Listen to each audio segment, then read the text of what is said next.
svær Ja, nei, deier dem, det dør. En teskje går greit. Hvis du dør nå, så vil ikke høre på meg. Nei, men det skal du... Vi er vittner. Vi skal si at hun gjorde det for egen frivillig. Ta en god kjær. Ja, men det har alltid hatt det. Det holder lenge. Nei, må ta litt til. Nei, Det er ikke meg. Du må vente. Ikke hør på. Vent. Hold. Det er sikkert bra. Jeg så på What the fuck? Lykke til, da! Svelg alt.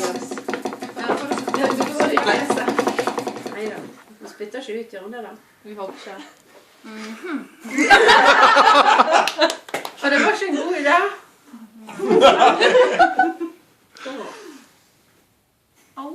Det lukter kanel her. Hva? Svelg den opp. Det er sånn som vet det her.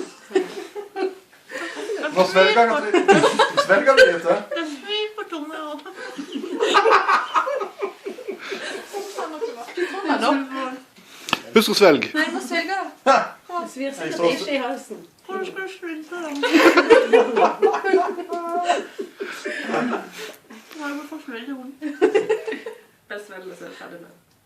Tygg da. Det er ingen fart over alt av det. Nei, jeg er tom batteri. Det ser ut som du har snuset i 20 år.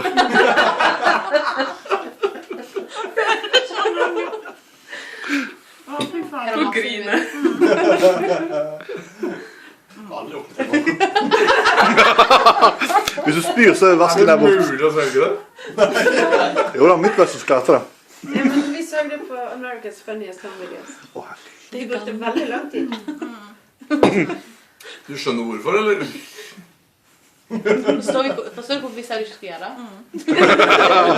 Kommer du til å høre på oss neste gang?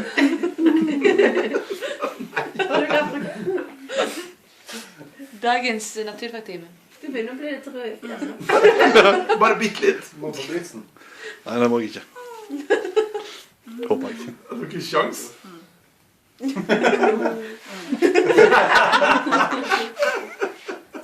Og godt ikke med beddemål. Det var verdt på tiden.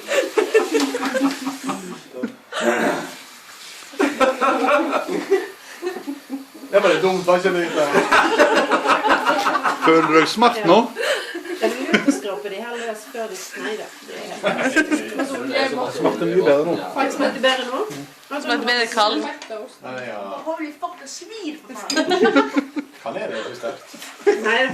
Jeg tror hun er litt uenig med det. Det synd ikke av Men nå meg. er ikke... Seriøst, det spytter på tunga. Så vi går og banker på oss navn. Tennene. Sånn.